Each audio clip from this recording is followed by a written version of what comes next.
Nashville. Hello, Susan, joining from Toronto. I think we will kick things off. Welcome et bonjour to everyone who's joining us today. My name is Erin Kaipanen. I'm a senior specialist experiential learning at the University of Calgary. I also have the tremendous pleasure of serving on the board as the Alberta representative with CWIL. And I'm really looking forward to hosting this first webinar in the Bridging the Gap to 2022 in St. John's webinar series. I am very grateful to live and work on the traditional territories of the people of Treaty 7 in southern Alberta. Knowing that we are all calling in from different places and spaces today, I'd like to take the time and space here to acknowledge the original owners and stewards and caretakers of Turtle Island and the owners of the lands upon which we gather today. So if you don't know the Indigenous territories of the lands on which you're currently located, I encourage you to visit nativeland.ca. I'll pop that in the chat, but this resource allows you to locate those territories. It's not perfect, but it is a great resource because it helps us to guide, help serve as a guide as we begin to locate ourselves on the land and its traditional owners. So this session today is part of a broader series that's hosted by CWIL, and on behalf of the Professional Development Committee, as well as CWIL's Conference Committee, we'd like to welcome all of you today. By way of introducing yourselves, I'll ask you that you take a few minutes to introduce yourself in the chat with your name, your institution, and the Indigenous territory that you're located on. Just pop that in the chat. While you're doing that, I'll review a few administrative items and then we'll get going with our presentation with Allison Reeves of Northwest College. We are more than a year into this business of working remotely, so we're all very familiar with Zoom. We're using the Zoom meeting format today, so I'll ask you to keep your mic muted when you're not speaking. But if you have a question, please pop it into the chat. My colleague, Nicole Natarozny from Lakeland College is here. She is going to help moderate the chat. When there is an opening in Allison's presentation, we will signal to Allison that there's a question in the chat, then you can come off mute and share your question. In addition to our facilitator today, I'm joined both by Nicole as well as Matt Rempel, acting president of CWIL Canada and our president-elect for CWIL Canada. Matt will say a few words here shortly before he has to hop off. If you experience any technical issues today, please direct those to the chat box as well at the bottom of your screen.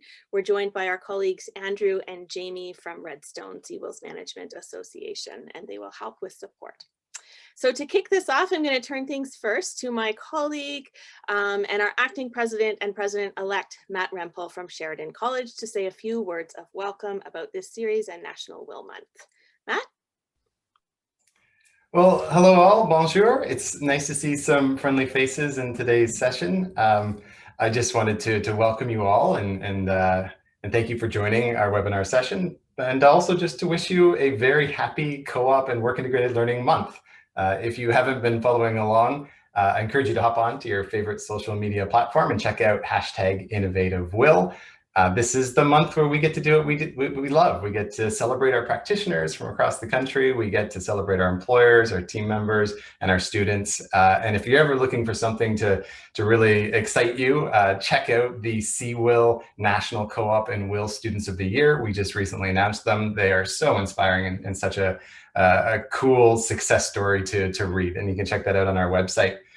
I also just wanted to tease you with a couple other dates of note from CWIL. If you don't know, in our March newsletter, we have noted that the CWIL Cooperative Education and Will Research Grant, which is an annual award, has a deadline for April 29th, if you're interested in pursuing that. And then, of course, our CWIL iHub is in its second round call for proposals, and the deadline for that is March 31st, which is coming up soon. Our team's doing office hours like normal, so that if you have any questions, you can check in there. All the information's on our website. And then lastly, well, it's Co-op and Will Month. CWIL has started that the fourth Wednesday of each March is going to be National Day of Will. That is tomorrow. So I really hope that you can get online and celebrate with us. It's such a cool thing. I think many of you know there's a lot going on in Seawell, but one thing we couldn't do this year was an in-person conference. And I was just thinking about how apt the title Bridging the Gap name actually is. A colleague of mine were literally talking about this 2 days ago, and there's so many things we love about Seawell. Obviously, sharing ideas, professional development, advancing quality will and so forth is all incredible, but there's something about the personal level, the connections, the relationships, our membership, our people. I know, speaking personally, that's something that I immensely value and enjoy, and I'm missing it, over the last year. And while the online thing that we're all experiencing certainly works to a certain degree, that interpersonal dynamic of just being in a group amongst Seawell colleagues and friends is something that I know we can't wait for into the future. So while we're all in it together, while we're all bridging the gap to a time where we can meet in person, I'm still thrilled that we can do this, that we can facilitate much of what we love about Seawell. And specifically today, we have this awesome opportunity to learn with Allison Reeves about leveraging advisory committees to advance will and campus career centers. And this would have been a session that would have been at a conference, but that's what this webinar series is all about. It's about our collective learning, sharing, and being able to experience the amazing presentations that we would have been able to see at a conference. So with many thanks to our Seawell PD committee and for everyone who's been involved in organizing this webinar series and today's event, I just want to thank you. Allison, thank you so much for sharing your time with our community. And I hope everyone has a lovely and wonderful day and enjoys the webinar. So while I'd love to say, I'm afraid, calendars tend to get double booked. So I'm thrilled that there's going to be a recording, Allison, and I can't wait to hear the discussion in your presentation, probably in my evenings and weekends where the Seawell stuff truly happens. So thank you all again and welcome. Back and over to you, Erin. Thanks so much, Matt. Thank you for joining us. Yes, there will be a recording. I didn't mention that, that will be made available to our registered guests after this event. So with that, I'm going to turn things over to Allison.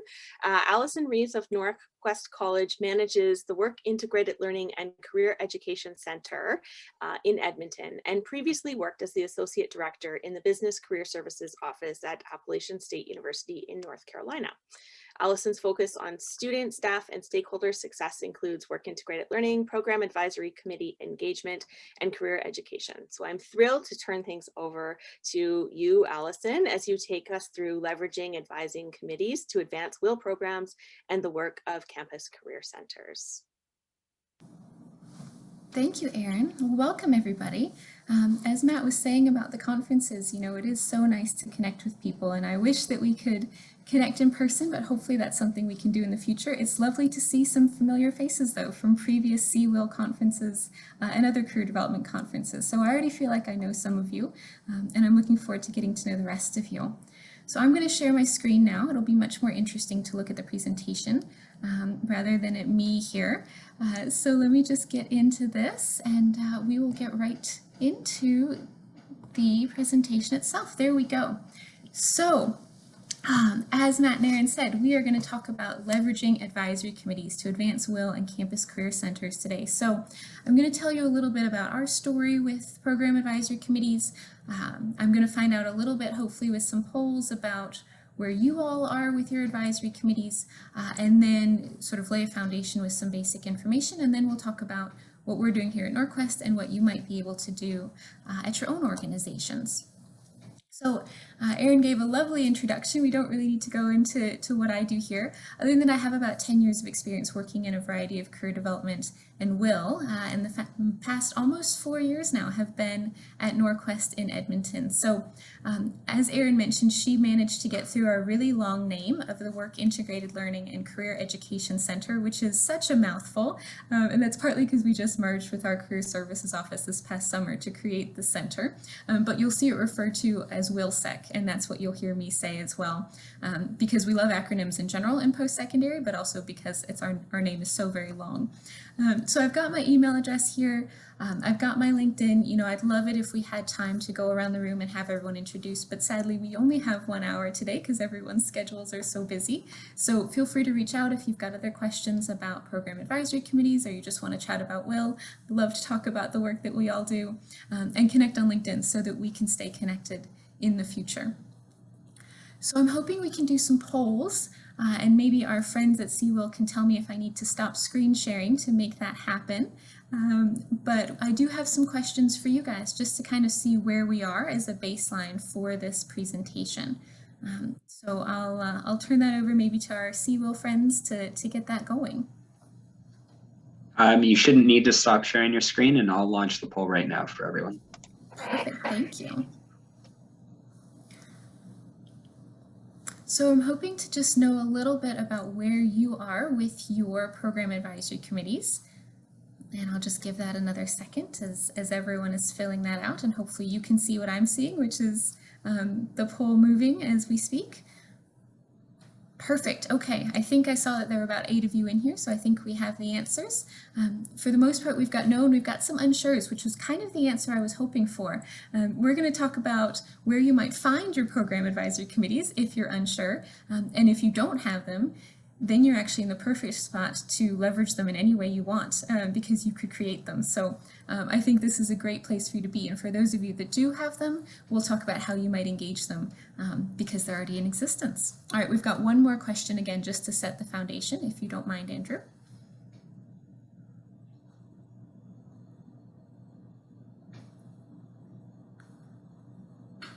We'll just wait for that second question to come through.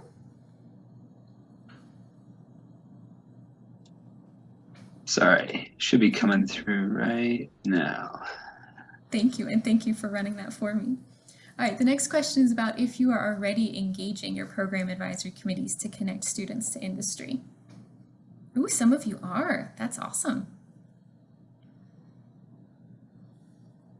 Just wait another minute to see what the other answers are.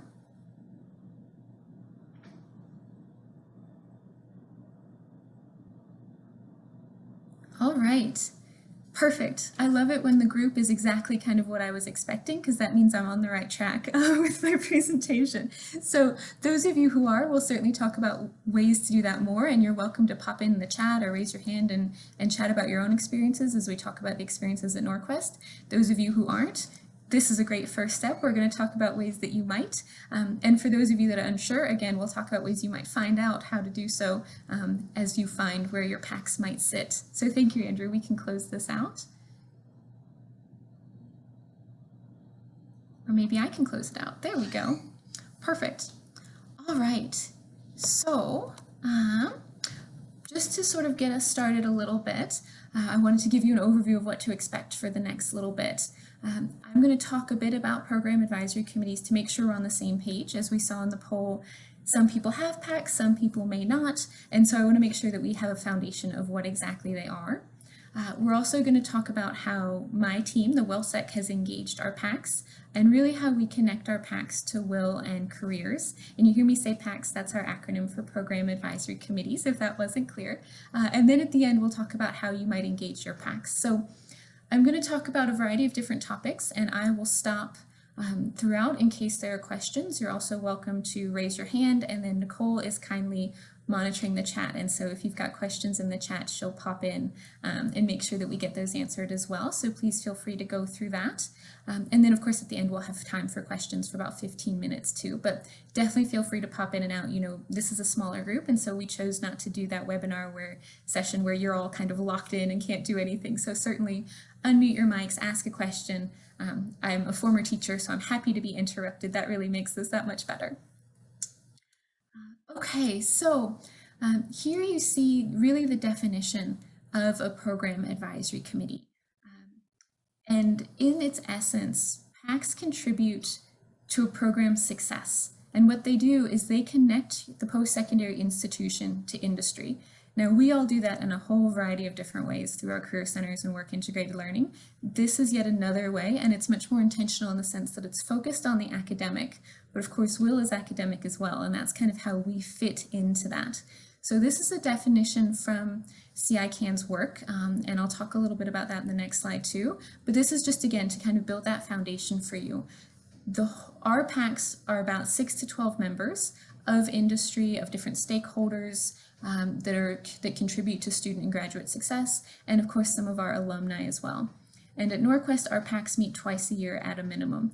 Now, every post-secondary is a little bit different, and these come under different names too. So for those of you who are unsure about whether or not you had PACs, they come under different names of program advisory councils, workforce advisory committees, industry advisory committees. You'll find something a little bit different at every post-secondary, but they probably exist if you're at a college. I saw some colleges represented because most governance structures for colleges in Canada require that they have program advisory committees for every single program that exists. If you're at a university, I think there's a little more flexibility there. So when I worked at Appalachian State, I worked in the College of Business, and every single one of our programs had an advisory committee, and we had a College of Business-wide advisory committee, but we were really the only ones in the entire university, just because of that College of Business connection to industry is usually a little bit stronger. So if you haven't found your PACs, it may be that you don't have them yet at a university, which gives you a great opportunity to build some in collaboration with your programs. And if you're at a college, they're probably being managed somewhere by a program chair. And that was certainly what happened at Norquest, is they were kind of hidden away, and we kind of brought them to the forefront in an effort to make them more engaged and really to connect to Will, which is what I'm going to talk to you about today. So before we go on any farther, I promised you I would stop and use my teacher training here to make sure that there aren't any questions as we build this foundation and scaffold this learning. Does anyone have any questions just about what PACs are before we move along and talk about what we might be able to do with them?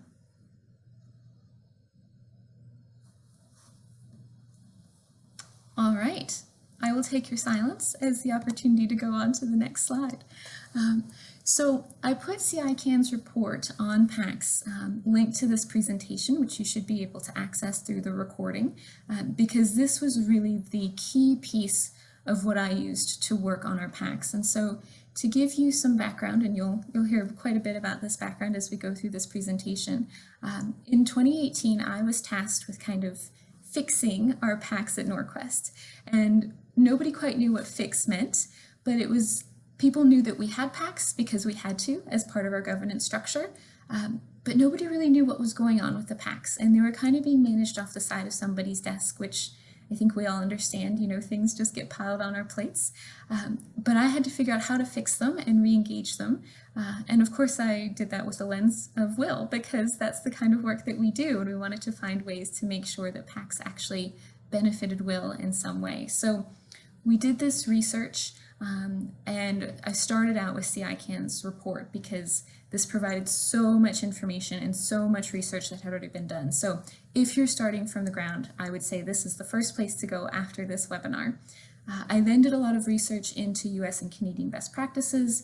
I looked at different college and university policies, different handbooks, procedures, everything I could get my hands on. And then I started a listening campaign at Norquest. So I went to every single PAC meeting that was happening at Norquest. I talked to associate deans and program chairs and associate chairs, and really found out what people thought they were doing with PACs, what they hoped to be doing with PACs, and really where PACs sat. And there was a wide range of work going on. For some people, PACs were really just ticking that box. You know, we have to have it for our governance structure, so we meet once a year and that's it. In other places, PACs were reviewing specific assignments for students and providing their input on that, and kind of everything in between. And so we at Norquest decided we were going to come up with a way to standardize some of that work and hopefully really re-engage PACs so that they could be of benefit, because I think that was really the key piece to us, is that as I did this listening campaign and I saw what other institutions were doing with their PACs, some of them worked really well with their PACs and found their PACs really valuable. And as I talked to others at Norquest who worked with PACs, they didn't see that value. They didn't really know why they were working with PACs. They just knew that they had to. And so it was just one of those things they did, but they thought there was no real reason for it. And I don't know about you, but that drives me crazy to just do work for no reason. We have enough work to do. So I wanted to make sure we could find a way to make things valuable. So this just gives you a little bit more of a visual of what we were trying to do. So I just talked about step 1 and 2. I was told to fix things by my dean, and I don't know about your deans, but that's usually about as much direction as we get. And then I went into doing all this research, and that's where I found that CICAN report and different policies and procedures and workbooks across North America. We then created a working group. And this, I think, is the key piece for those of you who are maybe thinking about building some PACs or don't have them yet, is you want to work with the programs and be really closely connected to them, because PACs really exist for programs. And this is a fine diplomatic line that we're kind of always working on, because PACs exist to provide input into curriculum and curriculum review for programs. where of course I selfishly want to work with PACs, is to provide opportunities for students for will and careers and employment. But you've got to get that buy-in from program chairs and associate chairs to make sure that the PAC is working for them and providing that value for them that they need, as well as whatever it is that you're hoping that PACs will do for you. So I created a working group of a bunch of people to sort of create that buy-in and also find out what the programs needed, because again, they weren't seeing the value in PACs and we wanted to make sure that they would be valuable in the future. As we did this listening campaign and I worked with this different working group, the first thing we realized is that we had a lot more work cut out for us than we thought, which I think is a common problem when we start to look into big things. And we realized that before we could implement anything, we had to go through a change management process and really change the way people thought about PACs, change the way people really interacted with PACs and engaged them, and of course change the way that we engage with PACs, because prior to my arriving at Norquest, the will and career area didn't engage with PACs in any way. So that change management process lasted, I'd like to say, for about 2 years, but really it's underway forever, I think, because as we bring in new program chairs and associate deans, we're going to continue to kind of have to create that buy-in and understanding of what we do with our program advisory committees. And then we've been in this implementation phase since really about winter of 2018, and that's academic years, but I can talk academic years with you guys because you actually understand them and don't look at me like I'm crazy. So we've been doing this work for about 2 or 3 years now. You know, it took some time to do the listening campaign, it took some time to do the change management, and now we're in that implementation process. And so we've implemented pretty much all of the recommendations that came through those initial working group meetings and recommendations, and now we're into that continuous improvement piece where we are seeing things that work, or we're adapting them and trying new things because we want to take this to the next level. So before I move on, do you have any questions about the Norquest kind of process and how we got here to realizing we needed to re-engage our PACs? Looking at Nicole, and I'm not seeing anything, so I'm taking that as that I can move along. All right, so as we looked at PACs, we realized that we needed to frame our vision of PACs before we did anything else, and we needed to figure out exactly what they were for so that we could move forward. And this is what we came to for Norquest. Now, it's going to be a little bit different for every post-secondary, but this is based on those CICAN best practices, and it's based on, I think, really what industry can do for post-secondary. You know, our industry professionals are not curriculum developers. They can't create assignments, they can't grade, and they shouldn't. That's why we have expertise in our post-secondaries, but they can share information. So first and foremost, that's really what our PACs are here for. They provide information to each of our programs about the labor market, about their specific field, and about industry trends that they see coming, so that we can hopefully be prepared to shift our curriculum as necessary to better prepare our students for the workforce. They then do some curriculum review and certainly advise on that curriculum development component. But instead now of looking at specific assignments for students, which again, they're not curriculum developers, they really can't provide much input on that, they talk to programs at a high level. So we do reviews of program-wide learning outcomes, potentially course-wide specific learning outcomes.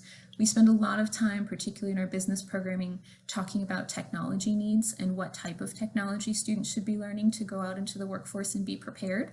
But again, this is a high-level discussion about sort of the minimum areas that students need if they're going into accounting or if they're going into technology or whatever it might be, to make sure that they have the experience that industry is looking for. And then, of course, the key piece for all of us in this room is the will and employment piece.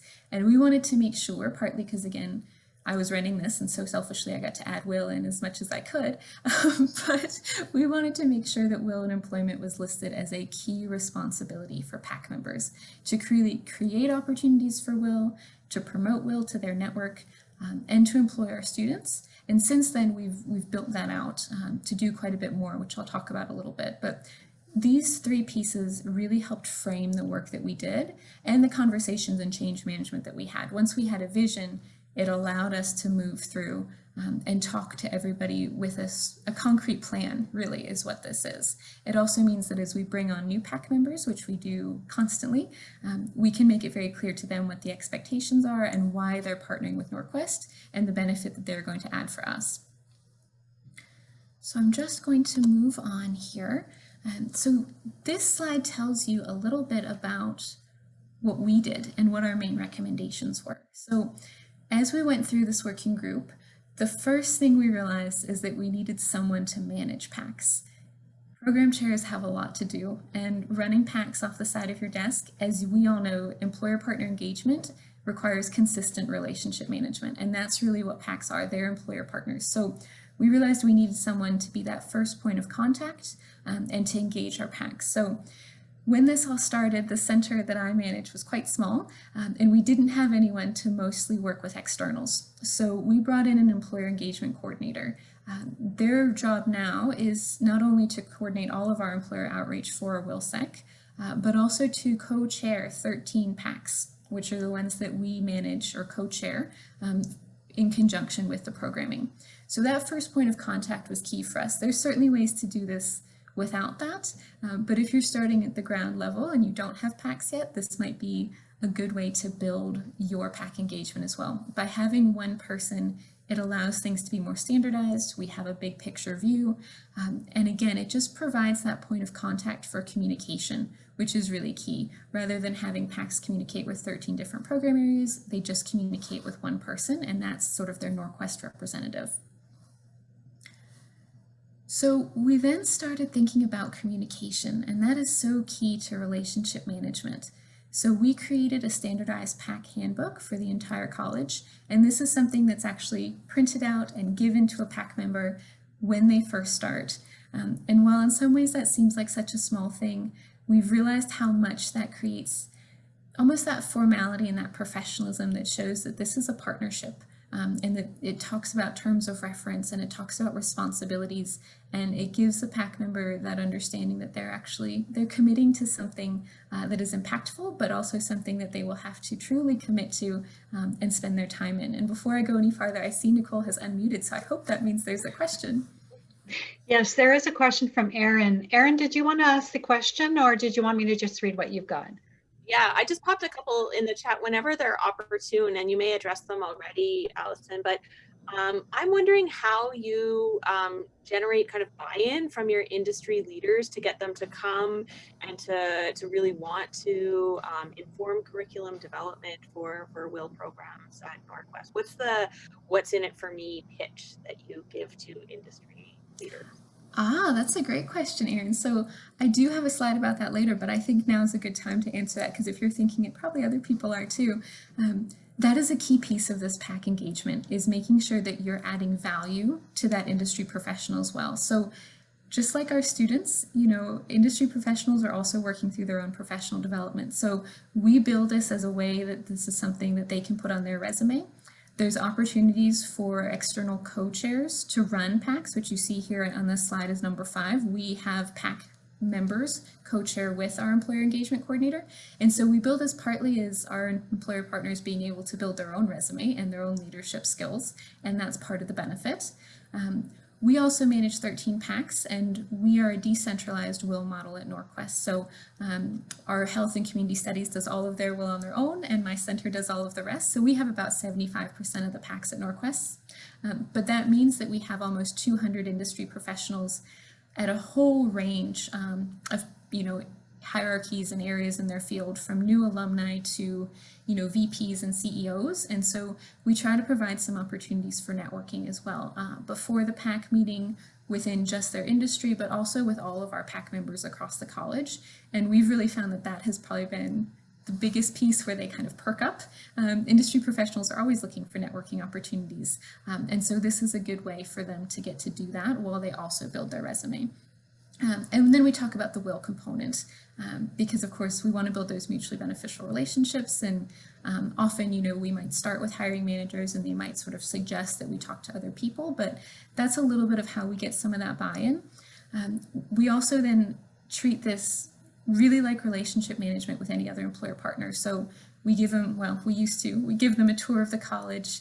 Like I said, we have this handbook and we've tried to formalize it. So before, there was no standardization of PACs at Norquest, and so we created a standard terms of reference for the entire college. So even for the PACs that we don't manage, we created policies and procedures across the college to ensure that that standardization and professionalism occurred throughout. But things like the handbook and taking people on a tour and having them get a welcome message from our VPs, I think that elevated that PAC membership a little bit. And that seems like a small thing, but I think that when you talk about sort of what is the value to the industry professional, if they feel like this is a true formal partnership and that they're having an impact, then by putting this on their resume, they actually feel like this is an important thing that they're doing with their time and that it is benefiting them professionally as well. So we have a standard communication schedule. We've just started a newsletter, which I'm really excited about because it goes to all PACs. So again, it's only kind of a one-sided networking, but it gives them a holistic view of what's going on at the college. And then we do other little things, you know, we send holiday cards and we do a variety of different communications just so that we're constantly top of mind. In addition to that standardization, like I said, we created a terms of reference and we required some commitment. So we have 1 to 3 year terms with an opportunity for 1 renewal. And recently we've required a commitment. So you see here in number 4, we're requiring PAC members not only to commit to the minimum of 2 meetings annually, which is sort of the baseline, but we're now requiring PAC members to commit to 1 event with the WILSEC. And so this means that they have to engage with our students at least a little bit.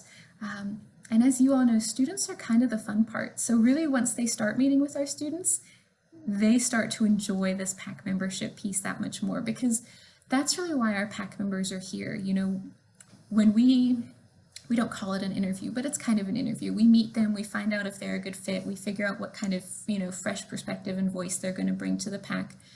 And we start talking about why they want to do this, and they want to do this, you know, for the networking, but also just to give back to their community and to provide opportunities for future members of the field. And so they join PACs partly because they want to have that impact on students. But at least prior to us coming in and engaging PACs through the WILSEC, PAC members didn't ever see students. And so that fun part was missing. So now by having an event, and this event could be something small like providing an informational interview or some type of micro-will like a job shadow to students, or it could be participating in our 10,000 coffees for mentorship, or it could be coming to a career fair as a resume reviewer or practice interviewer. But by having that connection with students, I think they feel that impact, and it helps them sort of tick that purpose box, right? Like they feel something now and they feel like they're making a difference. That's super helpful. Perfect.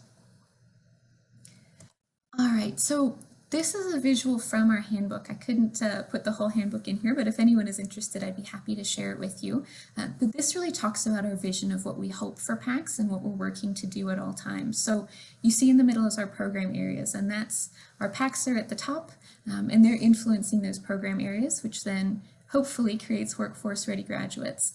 And then you see the circle continue. We hope that our graduates and our alumni join the PAC members as industry professionals and then share that lived experience as well as that industry professional knowledge with the programs. So we hope that this is something that creates this beneficial loop really for Norquest and for the program areas to continue to benefit students throughout their time with us and after. So here's really the reason we are putting in all of this work. This talks about sort of the key pieces of what we get from PACs as we engage them and bring them closer to Norquest in a more direct partnership. And the first piece for us is career exploration. So as I mentioned, we're requiring our PAC members to do one thing with our students, but usually once they do one thing, they find out what a joy it is to work with our students, and then they want to do more. So they support our students in career exploration conversations, like I said, like informational interviews. They participate in quite a lot of panels and networking events to provide that industry knowledge and direct connection to industry for our students. They come into class as guest speakers. They do our 10,000 coffees. They connect with students in a whole variety of different ways to provide that industry connection that I think is so key to student development. And that's really kind of what we hoped for when we started engaging PACs, but we didn't know if it would work. I'm happy to say that the work is paying off and it is working.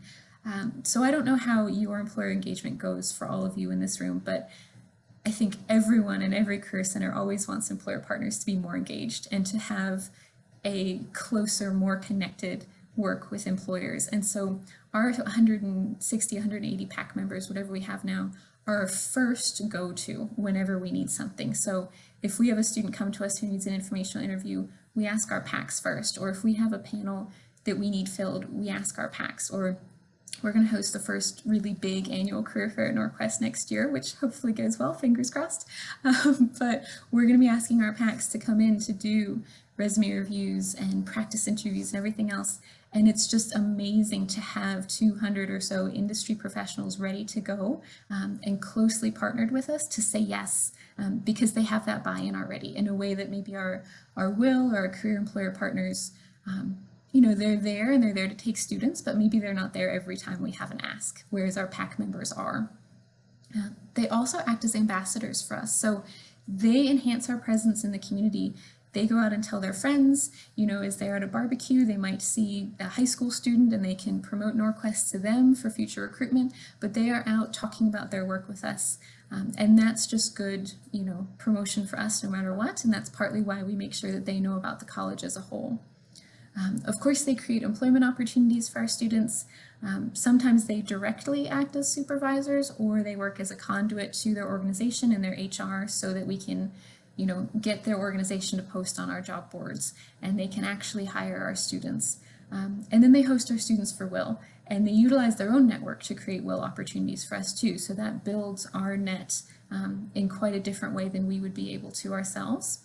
And then that closes the loop too. So as our PAC members take our students for WIL and employment, they then better understand our students and what's coming out of our program areas, and they can provide far more advice to our programs about what's working in the curriculum, where they might see gaps, maybe what additional technology students should focus on. So by hosting our students for WIL and employment, that just makes them a stronger PAC member to begin with. And then the last one was kind of an unexpected piece that in some ways has been the most beneficial so far, and that's been about program support. So we, probably like you guys, do a lot of grant writing. We're always submitting new proposals to government, and a lot of those require partnerships or letters of support. And those are hard to find, especially on those really short-term grant deadlines.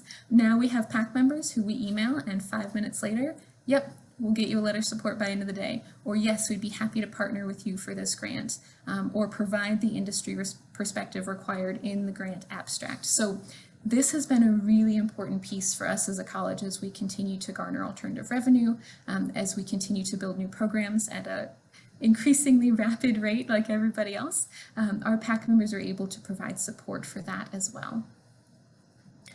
Any questions about this piece before I move on?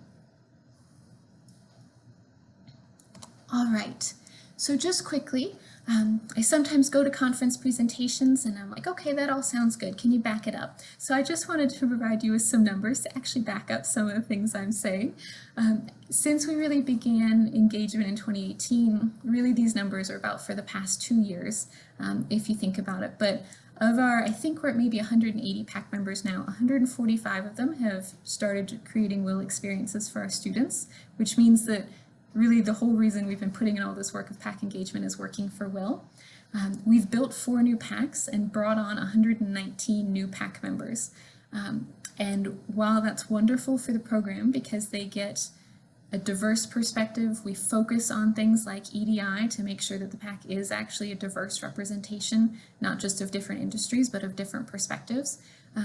But every PAC member we bring in through the WILSEC is also now really connected to WILSEC because we are that point of contact. We're the person that took them on their first tour and that they think of when they think of Norquest. So now we've got these wonderful partnerships.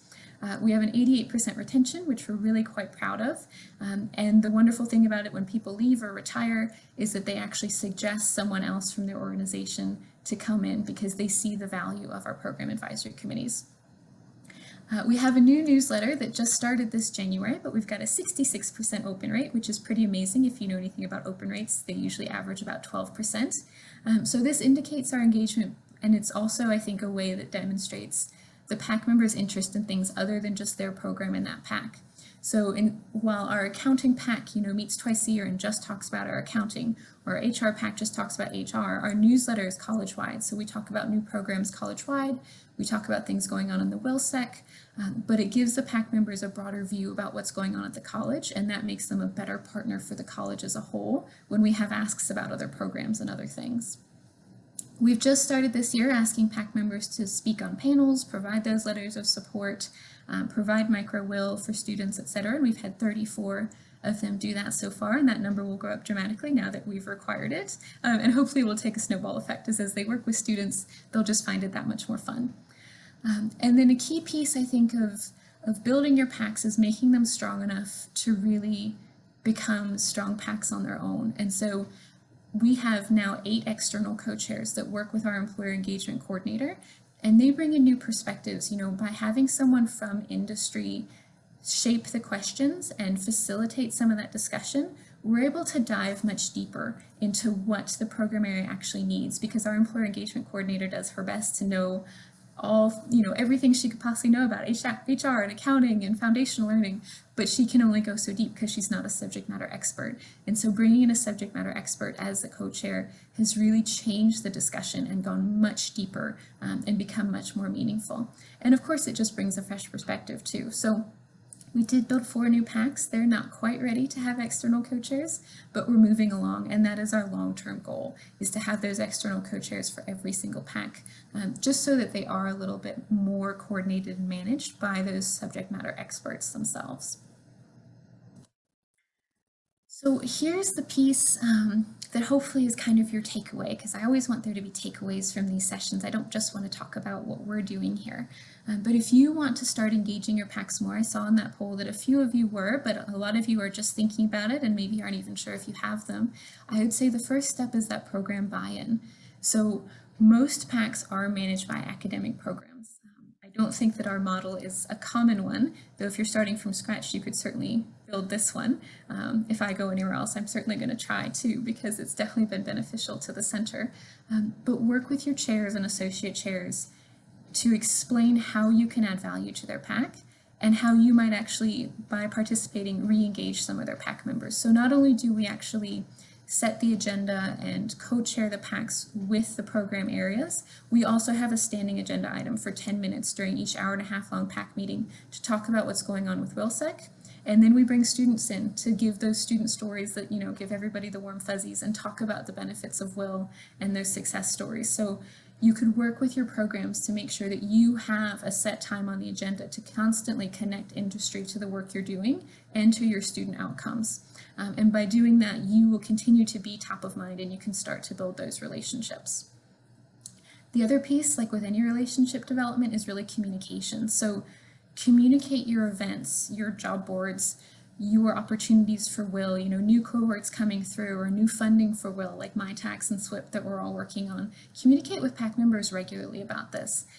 They may not know, and that's always, I think, the thing that surprises people is even people, at least at Norquest, still don't even know that the WILSEC exists. And we're always working on that, but it certainly means that PAC members may not know that you exist, or even what you're doing to support students. So if you can constantly communicate to that and to keep that top of mind for them, they will then be more likely to engage. Or if their friend says, I'm looking to hire someone, they'll think of you and your job board when it comes time to post. And if you only do one thing, I would say number 3 is that student connection piece. As I was saying, PAC members want to make an impact. That's why they're coming and giving their time to you to provide information. So connect PAC members to students through PAC meetings. We work with students so closely and we have those great success stories and outcomes. So bring students to those meetings. Connect with PAC members to build that mutually beneficial WIL, to speak on panels, to do that micro WIL. That's the kind of stuff that's fun for them. And you'll just get that stronger connection every time you make that happen. And then we talked a little bit about this thanks to Erin's great question, but make it valuable for them too. Again, I think part of it is that altruism and that willingness and interest in supporting students, but that only gets you so far when you've got a busy day. So if PAC members feel like this is something that's meaningful for them, that they can put on their resume, that they can take a leadership role and demonstrate leadership outside of their organization to peers and potentially people who might hire them in the future as a co-chair, this is the kind of stuff that interests them on a professional level and makes them want to join the PAC, because it is that beneficial experience for them, in addition to having it be kind of that community service piece and being beneficial and impactful for students. So just going to pop over here. I am perfectly on time, which is amazing. That's never happened before. But do you have questions about how to engage your own PACs, what we're doing here at Norquest, Those of you who are engaging PACs, is there anything else that you might share with this group? I'll turn it over to you. Allison, there was a second part to Erin's question, and I'm actually interested in your response to this as well. We predominantly use PACs for curriculum development as industry changes or shifts. With the new requirement in terms of performance indicators, KPIs in post-secondary with WIL, you have commented, and I appreciated everything that you said with the engagement of PAC with WIL. And I was wondering, do you see this potentially expanding and growing in terms of using that as a predominant platform for getting WIL to be more, I guess, out there and effective in these programs? I certainly hope so. You know, I think we're all in Alberta particularly thinking about those KPIs over the next year, and we're certainly hoping at Norquest to rely on our PACs a little bit. You know, PAC engagement doesn't mean that we're not doing constant employer partner engagement in the Edmonton region and in Northern Alberta. So just because you've got really engaged PACs obviously doesn't mean that you can't keep doing that. But like I said, it means that you have a whole group willing to step up when necessary. And so just to give a short example, we just created a co-op in one of our new programs. We've only got 4 students in it right now. It is microscopic, but we didn't expect to do a co-op. So we only realized last month that we were going to be able to. And all of you who work in co-op know that March is not the best time to start preparing students and employer partners for a co-op that starts in May. But we picked up the phone and we called our 12 PAC members. And some of them already had positions that were filled and couldn't fill them, but they are now picking up the phone and calling their contacts. And so we are hoping that these 4 students are going to be able to be placed, even though we've missed essentially the recruiting timeline. And I think that's where the PACs come in, is that if you need something and you've engaged them, they have that really close connection and they can help you meet those goals that maybe you didn't plan for in the beginning. Okay, great, thank you. Sean Elliott has a question for you. Sean, I wasn't sure if you wanted to ask the question yourself, or I can read it out. Sure, I can do that. Okay. Yeah, just it really poignant timing, Allison. And I think this is amazing just to hear you share. And because I was actually having a meeting earlier today with some of our business degree program coordinators around this very topic itself, and just how we can get our PAC members more involved. And so I guess without being too demanding, my question is like, how would you actually be able to obtain verification that your PAC members were committing to hiring WIL students or other evidential action? Because I guess we find that you know, they agree with it in theory, but I guess, you know, we'd like to see that, because especially moving forward as we're doing program renewal, there needs to be reflection on their level of competencies and how that integrated with the academics. And if they haven't actually followed through with it, it's we don't get that detail back. That's a good point. And that's actually one of the benefits that we've had in sort of streamlining our PACs into the WIL site, that for the first time ever, we've been able to provide annual reports and reports on PAC members actually taking WIL to our executive and back to our programs. So I'm sure many of you use Orbis, for better or worse. And one of the things we do is we actually have a PAC member tag in Orbis. And so when we pull reports for our work term records to actually start looking at our WIL data overall, it immediately flags if it was with a PAC member. And so that's been the easiest way for us to actually close that loop. And it means that, you know, if one PAC member is being absolutely wonderful and taking 5 students, but one has maybe only taken 1 student in the past 2 terms, that we can call them up and, you know, have a coffee chat and have a conversation about what it means to be a really engaged PAC member. And maybe it's, you know, baby steps with informational interviews or job shadows first. But again, I think once you start connecting people to students, they realize how wonderful students are and they're willing to then do more. But just from a logistical perspective, Sean, we've been using Orbis to do that tracking. Yeah, thank you. That's great to know.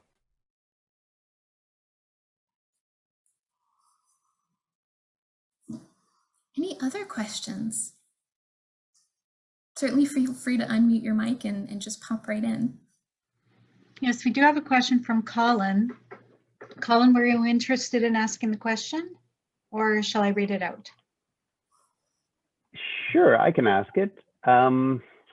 So yeah, I'm wondering how receptive and responsive your faculty members are, your chairs, your associate chairs. How responsive are they to the input that PAC members provide?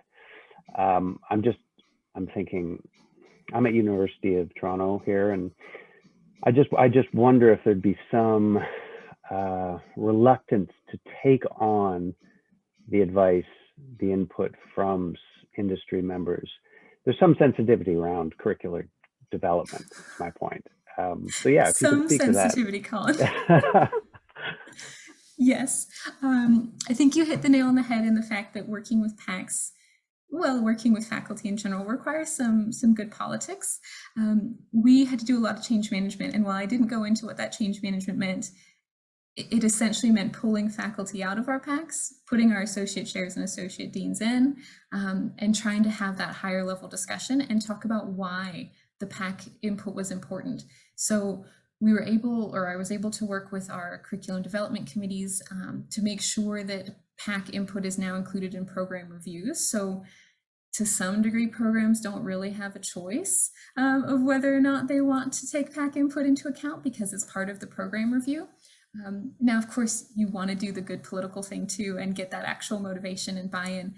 And that just took a lot of time, Colin. And that's something I think that we're still underway with, is that faculty in general don't really like to be told what to do. But I think the biggest piece for us is that while our faculty members are certainly subject matter experts, many of them haven't worked in the field for a long time because they're now teaching at Norquest or at University of Toronto, you know, in your case. So what we've tried to make sure that they understand is that industry changes so regularly that we need this voice and to understand the trends.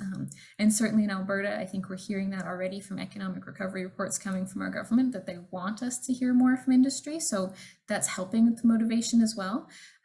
But really, it's just about getting people to see that value. And so that took some time for us, Colin. I think the first time that we managed PACs as a WILSEC, associate chairs and deans just kind of sat there and they really weren't sure what was going on, but we were setting a stage with PACs. After that initial meeting to kind of explain the revamp, we started going into some really deep dives where we asked some specific questions about, you know, textbooks or types of project-based learning that was happening or different technology.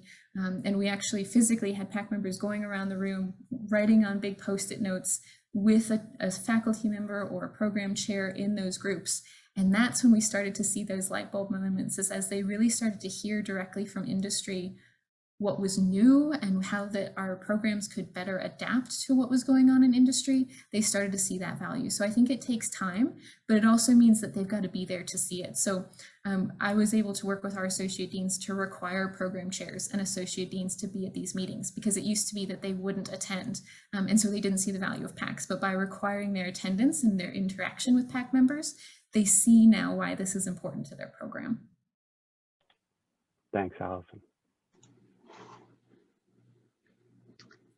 I have a quick two-part question for you, Allison. The first one is you mentioned that you have biannual meetings for PAC. I guess with COVID, obviously those are virtually. We have them once or twice once a year, once every 2 years, simply because of logistics. Are there challenges with having meetings twice a year? And I guess the second part of the question, which ties into what was previously said about faculty engagement.